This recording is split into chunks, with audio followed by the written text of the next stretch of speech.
ಇವತ್ತಿನ ಒಂದು ಸಂಚಿಕೆಯಲ್ಲಿ ನಾವು ಈ ಗಿಡಮೂಲಿಕೆ ಅಲ್ಲದೇನೆ ಮನೆಯಲ್ಲೇನೆ ಅಂದರೆ ನಮ್ಮ ಭಗವಂತ ನಮಗೇನು ಕೊಟ್ಟಿದ್ದಾನಲ್ವ ಶರೀರ, ಈ ಶರೀರದ ಮುಖಾಂತರನೇ ಮತ್ತೆ ನಾವು ನಿತ್ಯ ಬಳಸ್ತಕ್ಕಂಥ ನೀರಿನಿಂದ ಹೇಗೆ ನಾವು ಆರೋಗ್ಯವನ್ನು ಕೆಡಿಸ್ಕೊಳ್ತಾ ಇದ್ದೀವಿ ಮತ್ತು ಅದನ್ನು ಹೇಗೆ ಸರಿ ಮಾಡ್ಕೋಬೇಕು ಅನ್ನೋದನ್ನ ನಾವು ಈ ಒಂದು ಸಂಚಿಕೆಯಲ್ಲಿ ತಿಳ್ಕೊಳ್ಳೋಣ. ಬಂಧುಗಳೇ, ತಮಗೆಲ್ಲ ಗೊತ್ತಿರುವ ಹಾಗೆ ಈ ನೀರು ತುಂಬ ಅವಶ್ಯಕವಾಗಿರತಕ್ಕಂಥ ದ್ರವ ಪದಾರ್ಥ. ಅದನ್ನು ಅರಿತು ಕುಡಿದ್ರೆ ಅಥವಾ ಅರಿದೇ ಕುಡಿದ್ರೆ ಏನಾಗ್ತದೆ ಅಂತಂದರೆ ಅದು ವಿಷದ ರೀತಿ ನಮ್ಮ ಶರೀರದ ಮೇಲೆ ಕೆಲಸ ಮಾಡ್ತದೆ. ಸೊ ಆಯುರ್ವೇದದ ಪ್ರಕಾರ ಉಷಃ ಕಾಲೆ ಅಮೃತಮುವಾರಿ ಜೀರ್ಣವಾರಿ ಬಲಪ್ರದಃ ವಿಷವತ್ ಭೋಜನಾಂತೆ ಚ ಭೇಷಜಂ ರೋಗಪೀಡಿತೆ. ಅಂದರೆ ಇದು ಅಮೃತವಾರಿ, ಉಷಃ ಕಾಲೆ ಅಮೃತವಾರಿ ಅಂತಂದರೆ ಬೆಳಗಿನ ಜಾವ ಎದ್ದ ತಕ್ಷಣ ನಾವು ನೀರು ಕುಡಿಯೋ ಅಭ್ಯಾಸ ಇಟ್ಕೊಂಡ್ರೆ ಅಮೃತದ ರೀತಿ ನಮಗೆ ಈ ನೀರು ಕೆಲಸ ಮಾಡ್ತದೆ. ಮತ್ತು ನೀರು ಜೀರ್ಣವಾರಿ ಅಂದರೆ ಜೀರ್ಣಕ್ರಿಯೆಗೆ ನೀರು ಅತ್ಯಂತ ಅವಶ್ಯಕತೆ ಇದೆ. ಮತ್ತು ಬಲಪ್ರದ ಅಂದರೆ ಶಕ್ತಿ ಕೊಡ್ತಕ್ಕಂತಹ ಒಂದು ಔಷಧಿ ಗುಣ ನೀರಲ್ಲಿದೆ. ವಿಷವತ್ ಭೋಜನಾಂತೇಚ ಅಂದರೆ ಭೋಜನದ ಅಂತ್ಯದಲ್ಲಿ ನೀರು ಕುಡಿಯೋದು ವಿಷಕ್ಕೆ ಸಮಾನ ಅಂತ ಹೇಳ್ತದೆ. ಭೇಷಜಂ ರೋಗ ಪೀಡಿತೆ, ಭೇಷಜಂ ಅಂದರೆ ಔಷಧಿ, ಅಂದರೆ ರೋಗ ಪೀಡಿತ ಆಗಿರೋರಿಗೆ ಇದು ಔಷಧಿ ರೀತಿ ಕೆಲಸ ಮಾಡ್ತದೆ ಅಂತ ನಮ್ಮ ಆಯುರ್ವೇದ ಗ್ರಂಥಗಳಲ್ಲಿ ಇದರದ್ದು ಉಲ್ಲೇಖ ಇದೆ.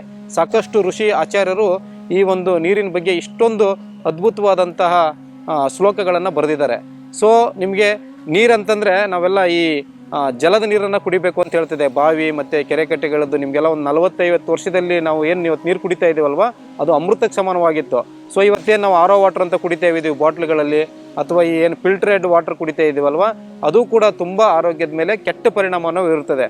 ಕಾರಣ ಇಷ್ಟೇನೆ, ನೀರು ನಮ್ಮ ಶರೀರಕ್ಕೆ ಯಾವುದೋ ಒಂದು ಕೆಲಸ ಮಾಡೋಕ್ಕೆ ಬೇಕು, ಅಂದರೆ ಏನೋ ಒಂದು ಕ್ರಿಯೆ ಮಾಡೋಕ್ಕೆ ನಮಗೆ ಬೇಕು. ಸೊ ಅದರಲ್ಲಿ ಸುಮಾರು ನಮ್ಮ ಮಾನವನ ಶರೀರಕ್ಕೆ ಬೇಕಾದಂಥ ಲವಣಾಂಶಗಳಿರ್ತವೆ ಅಥವಾ ಪೋಷಕಾಂಶಗಳಿರ್ತವೆ. ಸೊ ಈ ಫಿಲ್ಟ್ರೇಡ್ ವಾಟರ್ಗಳಲ್ಲಿ ಏನು ಮಾಡಿರ್ತಾರೆ, ಅದನ್ನೆಲ್ಲ ತೆಗೆದುಬಿಟ್ಟಿರ್ತಾರೆ. ಸೊ ನೀರು ಹೋಗಿ ತನ್ನ ಒಂದು ರೋಲನ್ನು ನಮ್ಮ ಶರೀರದಲ್ಲಿ ಮಾಡಬೇಕಂದ್ರೆ ಆ ಲವಣಾಂಶಗಳನ್ನು ಅಥವಾ ಆ ಪೋಷಕಾಂಶಗಳನ್ನು ನಮ್ಮ ಶರೀರದಿಂದ ಅದು ಎಳ್ಕೊಂಡು ತನ್ನ ಕೆಲಸ ತಾನು ಮಾಡ್ತದೆ. ಸೊ ಅದಕ್ಕಾಗಿ ತಾವು ದಯವಿಟ್ಟು ನಮ್ಮ ಪ್ರಾಚೀನ ಒಂದು ಭಾರತ ದೇಶದಲ್ಲಿ ಯಾವ ರೀತಿ ನಾವು ನೀರನ್ನು ಬಳಸ್ತಾ ಇದ್ವಿ, ಈ ಬಾವಿದಾಗಿರ್ಬೋದು ಅಥವಾ ಬೇರೆ ಬೇರೆ ಕೆರೆ ಕಟ್ಟೆಗಳಿದ್ದು ಅಥವಾ ಕೆಲವು ಮಳೆ ನೀರನ್ನು ನಾವು ಕುಡಿಯೋಕ್ಕೆ ಬಳಸ್ತಾ ಇದ್ದೀವಲ್ವ, ಆ ಥರದ ನೀರು ಬಳಸೋದು ತುಂಬ ಆರೋಗ್ಯಕ್ಕೆ ಒಳ್ಳೆಯದಂತ ಹೇಳ್ತಾ, ಈ ಒಂದು ನೀರನ್ನು ಯಾವ ರೀತಿ ನಾವು ಕುಡಿಬೇಕು ಅಂದರೆ ಈ ನೀರು ಕುಡಿಯೋದ್ರಲ್ಲೂ ಕೂಡ ಒಂದು ವಿಧಾನ ಇದೆ. ಸೊ ನಾವು ನೀರು ಕುಡಿಯೋಕ್ಕೆ ಭಾಳ ಮುಖ್ಯವಾಗಿ 4 ನಿಯಮಗಳನ್ನು ಇಲ್ಲಿ ನಾವು ತಿಳ್ಕೊಳಕ್ಕೆ ಬರೋಣ. ಅಂದರೆ 1ನೇ ನಿಯಮ ಬಂದ್ಬಿಟ್ಟು ಏನು ಹೇಳ್ತದೆ, ನಾವು ಆ ಸೂತ್ರದಲ್ಲಿ ಹೇಳ್ದಂಗೆ ವಿಷವತ್ ಭೋಜನಾಂತೇಚ ಅಂತ ಕೇಳಿದ್ವಿ. ಅಂದರೆ ಭೋಜನದ ಅಂತ್ಯದಲ್ಲಿ ನಾವು ನೀರನ್ನು ಕುಡಿದ್ರೆ ವಿಷ ಅಂತ, ಅಂದರೆ ವಿಷಕ್ಕೆ ಸಮಾನ ಅಂತ ಹೇಳ್ತು ಆ ಶ್ಲೋಕ. ಸೊ ಇಲ್ಲಿ ಆ ವಿಷಕ್ಕೆ ಸಮಾನ ಯಾಕೆ ಆಗ್ತದೆ ಅಂತ ನಾವು ಚರ್ಚೆ ಮಾಡೋಣ. ಸೊ ಆಯುರ್ವೇದದಲ್ಲಿ ಭೋಜನದ ಅಂತ್ಯದಲ್ಲಿ ನಾವು ನೀರನ್ನು ಕುಡಿಬಾರ್ದು. ಭೋಜನ ಅಂತ್ಯ ಅಂದರೆ ಊಟ ಆದ ತಕ್ಷಣ ನಾವು ನೀರು ಕುಡಿದ್ರೆ ವಿಷವಾಗಿ ಕೆಲಸ ಮಾಡ್ತದೆ ಅಂತ ನಾವು ಕೇಳ್ಪಟ್ಟಿವಿ. ಸೊ ಅದು ಹೇಗೆ ಅಂತ ನಾವು ಚರ್ಚೆ ಮಾಡೋದಾದರೆ, ಬಂಧುಗಳೇ, ನಮ್ಮ ಶರೀರದಲ್ಲಿ ಅಂದರೆ ನಮ್ಮ ಶರೀರದಲ್ಲಿ ಜಠರ ಅನ್ನುವಂಥ ಒಂದು ಅಂಗ ಇದೆ. ಸೊ ಈ ಜಠರ ಅಂಗದಲ್ಲಿ ಏನಾಗ್ತದೆ ಅಂತಂದರೆ, ನಾವು ಊಟ ಮಾಡಿದ ತಕ್ಷಣ ಏನಾಗ್ತದೆ, ನಾವು ಹೆಂಗೆ ಬಟನ್ ಹಾಕಿದ ತಕ್ಷಣ ಲೈಟ್ ಪಕ್ಕಂತ ಆನ್ ಆಗ್ತದಲ್ವ, ಸೇಮ್ ಅದೇ ಥರ ಇಲ್ಲಿ ನಮಗೆ ಜಠರಾಗ್ನಿ ಉತ್ಪತ್ತಿ ಆಗ್ತದೆ. ಸೊ ಈ ಜಠರಾಗ್ನಿ ಉತ್ಪತ್ತಿಯಾಗಿ ನಮ್ಮ ಜೀರ್ಣಕ್ರಿಯೆಯನ್ನು ನಡೆಸ್ತದೆ. ಸೊ ಜೀರ್ಣಕ್ರಿಯೆ ಯಾವ ರೀತಿ ನಡೀತದೆ ಅಂತಂದರೆ, ಸೇಮ್ ನಮ್ಮ ಒಲೆ ಮೇಲೆ ಅನ್ನ ಬೇಯಿಸಿದಾಗ ಅಥವಾ ಹೋಮಗಳಲ್ಲಿ ನಾವೇನು ಹೋಮಕುಂಡ ಮಾಡ್ತೀವಲ್ವ, ಸೇಮ್ ಆ ರೀತಿ ಬಳಸ್ತದೆ. ಆ ರೀತಿ ನಮಗೆ ಅನ್ನವನ್ನು ಬೇಯಿಸ್ತದೆ. ಇಸ್ ನಥಿಂಗ್ ಬಟ್ಟು ಜೀರ್ಣ ಮಾಡ್ತಾ ಇರ್ತದೆ. ಸೊ ಈ ಜೀರ್ಣ ಮಾಡ್ತಾ ಇದ್ದಾಗ ನಾವು ಊಟ ಆದ ತಕ್ಷಣ ನೀರು ಕುಡಿದಾಗ ಏನಾಗ್ತದೆ, ಅಲ್ಲಿ ಜಠರಾಗ್ನಿ ಮುಖಾಂತರ ನಮಗೆ ಜಠರದಲ್ಲಿ ಅಗ್ನಿ ಉತ್ಪತ್ತಿಯಾಗಿ ಅಲ್ಲಿ ನಮಗೆ ಆ ಒಂದು ಆಹಾರ ಜೀರ್ಣ ಆಗ್ತಾ ಇರ್ತದೆ. ನಾವು ಊಟ ಆದ ತಕ್ಷಣ ನಾವು ನೀರು ಕುಡಿದಾಗ ಏನಾಗ್ತದೆ, ಆ ಜಠರಾಗ್ನಿ ಶಾಂತ ಆಗ್ಬಿಟ್ಟು ಏನಾಗ್ತದೆ, ಅಲ್ಲಿ ನಮಗೆ ಅಜೀರ್ಣ ಆಗ್ತದೆ. ಇದು ಈ ಹೋಮಕ್ರಿಯೆ ಮುಗಿದ ತಕ್ಷಣವೇ ನಾವು ನೀರು ಹಾಕಿದಾಗ ಏನಾಗ್ತದೆ, ಬೆಂಕಿ ಎಲ್ಲಾರದ ಮೇಲೆ ಹೆಂಗೆ ಕಟ್ಟಿಗೆಗಳು ಸುಡಲ್ವೋ ಆ ಥರ ನಿಮಗೆ ಜೀರ್ಣ ಆಗದೇ ಇರುವಂಥ ಆಹಾರ ನಮ್ಮ ಜಠರದಲ್ಲಿ ಇರ್ತದೆ. ಸೊ ಅಲ್ಲಿ ನಿಮಗೆ ಜೀರ್ಣ ಆಗದೇ ಇರುವಂಥ ಆಹಾರ ಮತ್ತು ಸಣ್ಣ ಕರಳು ಹೋಗಿ ಸಾಕಷ್ಟು ದೋಷಗಳನ್ನು ಮಾಡ್ತದೆ. ಸೊ ಹಾಗಾದರೆ ನಾವು ಊಟ ಆದ ತಕ್ಷಣ ನೀರು ಕುಡಿಬಾರ್ದು. ಸೊ ಊಟಕ್ಕಿಂತ ಮುಂಚೆ ಎಷ್ಟೊತ್ತಿಗೆ ನೀರು ಕುಡಿಬೇಕು ಅಂತಂದರೆ ಮಿನಿಮಮ್ ಒಂದು 40-45 ನಿಮಿಷ ಆದರೂ ಕುಡಿಬೇಕು. ಅಂದರೆ ನಾವು ಬೆಳಗ್ಗೆ ಒಂದು 9 ಗಂಟೆಗೆ ತಿಂಡಿ ತಿಂತೀವಿ ಅನ್ನೋದಾದರೆ ಅಥವಾ ಊಟ ಮಾಡ್ತೀವಿ ಅನ್ನೋದಾದರೆ ಒಂದು 8:15 ಅಥವಾ 8 ಗಂಟೆಗೆ ನಾವು ನೀರು ಕುಡಿದ್ರೆ ಏನಾಗ್ತದೆ, ಆ ನೀರು ನಮ್ಮ ಶರೀರದಲ್ಲಿ ಬೇರೆ ಬೇರೆ ಅಂಗಗಳಿಗೆ ಹೋಗಿ ಜಠರ ಏನಾಗಿರ್ತದೆ, ಅಲ್ಲಿ ನೀರಿನ ಅಂಶ ಇರೋದಿಲ್ಲ, ಆಗ ಅಗ್ನಿ ಉತ್ಪತ್ತಿ ಆಗ್ತದೆ. ಸೊ ಊಟಕ್ಕಿಂತ ಮುಂಚೆ ಕುಡಿತೀನಿ ಅನ್ನೋದಾದರೆ 40 ನಿಮಿಷ ಅಥವಾ 45 ನಿಮಿಷ. ಯಾಕೆಂದರೆ ಅಲ್ಲಿ ಅಗ್ನಿ ಉತ್ಪತ್ತಿ ಆಗಬೇಕಾದ್ರೆ ನೀರು ಇರಬಾರ್ದು. ಸೊ ನೀರಿಗೆ ಮತ್ತು ಅಗ್ನಿಗೆ ಎರಡೂ ಅವು ಅಪೋಸಿಟ್ ಆಗಿರೋದ್ರಿಂದ ಆ ಒಂದು ಅಗ್ನಿ ಉತ್ಪತ್ತಿ ಆಗಬೇಕಾದ್ರೆ ಒಂದು 40 ನಿಮಿಷ ಮೊದಲೇ ಕುಡಿದಿರಬೇಕು. ಮತ್ತು ಊಟದ ಮಧ್ಯೆ ಪದೇ ಪದೇ ನಾವು ನೀರು ಕುಡಿದ್ರೆ ಏನಾಗ್ತದೆ, ಅಲ್ಲಿ ಅಗ್ನಿ ಶಾಂತ ಆಗ್ತಾ ಹೋಗ್ತದೆ. ಯಾಕಂದರೆ ನಮಗೀಗ ಅಗ್ನಿ ಅಲ್ಲಿ ಉತ್ಪತ್ತಿಯಾಗಿದೆ, ಊಟ ಮಾಡಿದ್ದೀವಿ, ಅಲ್ಲಿ ನಿಮಗೆ ಒಲೆಯಲ್ಲಿ ಅನ್ನ ಹೇಗೆ ಬೇಯ್ತದಲ್ವಾ ಆ ರೀತಿ ನಮಗೆ ಜೀರ್ಣ ಆಗ್ತಾ ಇರ್ತದೆ. ಮತ್ತು ನಾವು ನೀರು ಕುಡಿದಾಗ ಏನಾಗ್ತದೆ, ಅಲ್ಲಿ ಅಗ್ನಿ ಶಾಂತ ಆಗ್ತದೆ, ಮತ್ತೆ ಅಲ್ಲಿ ಅಜೀರ್ಣ ಉತ್ಪತ್ತಿ ಆಗ್ತದೆ. ತಮಗೆಲ್ಲ ಗೊತ್ತಿರುವ ಹಾಗೆ ಅಜೀರ್ಣದಿಂದ ಏನಾಗ್ತದೆ ನಮ್ಮ ಶರೀರದಲ್ಲಿ ಕಾನ್ಸ್ಟಿಪೇಷನ್ನು ಮತ್ತು ಬೇರೆ ಬೇರೆ ದೊಡ್ಡ ದೊಡ್ಡ ಕಾಯಿಲೆಗಳಿಗೆ ಅದು ಮೇನ್ ಕಾರಣ. ಈ ಗ್ಯಾಸ್ ಉತ್ಪತ್ತಿ ಆಗುವಂಥದ್ದು, ಎಸಿಡಿಟಿ ಬರ್ತಕ್ಕಂಥದ್ದು, ಈ ಥರದ್ದು ಸಾಕಷ್ಟು ಕಾಯಿಲೆಗಳು ಬರ್ತದೆ. ಸೊ ಅದಕ್ಕಾಗಿ ಏನು ಮಾಡಬೇಕು ಅಂತಂದರೆ ನಾವು ಊಟ ಆದ ತಕ್ಷಣ ನೀರು ಕುಡಿಬಾರ್ದು. ಊಟಕ್ಕಿಂತ ಮುಂಚೆ ಕುಡಿತೀನಿ ಅನ್ನೋದಾದರೆ ನಾವು 40-45 ನಿಮಿಷ ಮುಂಚೆ ಕುಡಿದಿರಬೇಕು.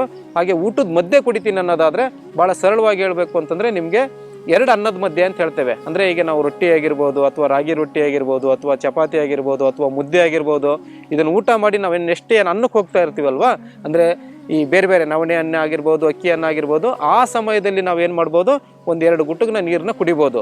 ಬಟ್ ಮಧ್ಯೆ ಪದೇ ಪದೇ ನೀರು ಕುಡಿದ್ರೆ ಏನಾಗ್ತದೆ, ನಿಮಗೆ ಆ ಜಠರದಲ್ಲಿರ್ತಕ್ಕಂಥ ಜಠರಾಗ್ನಿ ಶಾಂತ ಆಗಿ ನಮಗೆ ಅಜೀರ್ಣ ಆಗಿ ನಮಗೆ ಬೇರೆ ಬೇರೆ ದೊಡ್ಡ ದೊಡ್ಡ ಕಾಯಿಲೆಗಳಿಗೆ ಕಾರಣ ಆಗ್ತದೆ.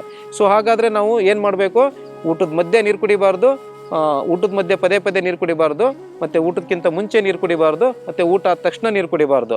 ಸೊ ಹಾಗಾದರೆ ಊಟ ಆದ ತಕ್ಷಣ ಏನಾದ್ರು ನಿಮಗೆ ಕುಡಿಬೇಕನ್ಸಿದ್ರೆ ಪ್ಲೈನ್ ನೀರನ್ನು ಕುಡಿಬಾರ್ದು. ಸೊ ಅದೇ ನೀರಿಗೆ ಸ್ವಲ್ಪ ನೀವು ಒಂದು ಅರ್ಧ ನಿಂಬೆ ಹಣ್ಣನ್ನು, ಅಥವಾ ಒಂದು ಅರ್ಧ ಟೊಮಾಟೊ ಹಣ್ಣು, ಅಥವಾ ಯಾವ್ದಾದ್ರು ಒಂದು ಹಣ್ಣಿನ ಜ್ಯೂಸು ಮತ್ತು ಮಜ್ಜಿಗೆನೋ, ಈ ಥರದವು ನಾವು ಕುಡಿಬೋದು. ಸೊ ಏನಂದರೆ ನಿಮಗೆ ಈಗ ಏನಾಗ್ತದೆ, ಈಗ ನಿಂಬೆ ಹಣ್ಣನ್ನು ನಾವು ನೀರಿಗೆ ಹಿಂಡಿದಾಗ ಆ ನಿಂಬೆ ಹಣ್ಣಿನ ಗುಣನ ನೀರು ಪಡ್ಕೊಂಡು ಏನಾಗ್ತದೆ, ಅದು ನೀರಾಗಿ ಉಳಿದಿರಲ್ಲ, ಅಲ್ಲಿ ನಿಂಬೆಹಣ್ಣಿನ ರೋಲ್ ಆ ನೀರು ಕೆಲಸ ಮಾಡೋಕ್ಕೆ ಸ್ಟಾರ್ಟ್ ಮಾಡ್ತದೆ. ಹಾಗೆ ನಾವು ಮೊಸರಿಗೆ ಮಜ್ಜಿಗೆ ಮಾಡ್ಕೊಂಡು ನೀರು ಕುಡಿದ್ರೆ, ಮಜ್ಜಿಗೆ ಕುಡಿದ್ರೆ ಏನಾಗ್ತದೆ, ಮಜ್ಜಿಗೆನೂ ಅಲ್ಲಿ ನೀರಿನ ಕೆಲಸ ಮಾಡೋದಿಲ್ಲ, ಮೊಸರಿನ ಗುಣವನ್ನು ಅಲ್ಲಿ ಪಡ್ಕೊಂಡಿರೋದ್ರಿಂದ.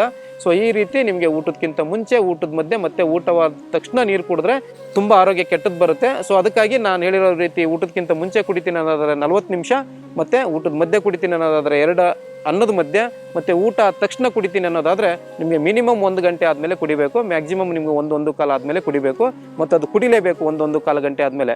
ಯಾಕಂದರೆ ನಮಗೆ ಈಗ 1 ಕಾಲು ಗಂಟೆ ಆದಮೇಲೆ ಏನಾಗ್ತದೆ, ಜಠರಾಗ್ನಿಯನ್ನು ಬಳಸ್ಕೊಂಡು ನಾವು ಊಟ ಮಾಡಿರ್ತಕ್ಕಂಥ ಆಹಾರ ಏನಾಗಿರ್ತದೆ, ಒಂಥರ ಹಲ್ಲುತ್ತೀವಲ್ವ ಪೇಸ್ಟು, ಆ ಪೇಸ್ಟ್ ರೀತಿ ಆಗಿರ್ತದೆ. ಸೊ ಆ ಪೇಸ್ಟಲ್ಲಿರ್ತಕ್ಕಂಥ ಪೋಷಕಾಂಶಗಳು ನಾವು ನೀರು ಕುಡಿದಾಗ ಏನಾಗ್ತದೆ, ರಸಕ್ಕೆ ಅದು ಅಂದರೆ ನೀರು ಅದರಲ್ಲಿರ್ತಕ್ಕಂಥ ಒಂದು ಪೋಷಕಾಂಶಗಳು ರಸ, ರಕ್ತ, ಮಾಂಸ, ಮೇದ್ಯ, ಮಜ್ಜೆ, ಮೂಳೆ, ಮಜ್ಜೆ ಮತ್ತು ವೀರ್ಯವಾಗಿ ನಮಗೆ ಸಪ್ತಧಾತುಗಳಾಗಿ ಅವು ಕಾರ್ಯನಿರ್ವಹಿಸ್ತವೆ. ಸೊ ಹಾಗಾಗಿ ನಾವು ಊಟ ಆದ ತಕ್ಷಣ ನೀರು ಕುಡಿಯೋದಕ್ಕಿಂತ 1 ಗಂಟೆ ಆದಮೇಲೆ ನೀರು ಕುಡಿಯೋದು ತುಂಬ ಒಳ್ಳೆಯದು. ಸೊ ಇದು ಒಂದು ನಿಯಮ ಆಯಿತು.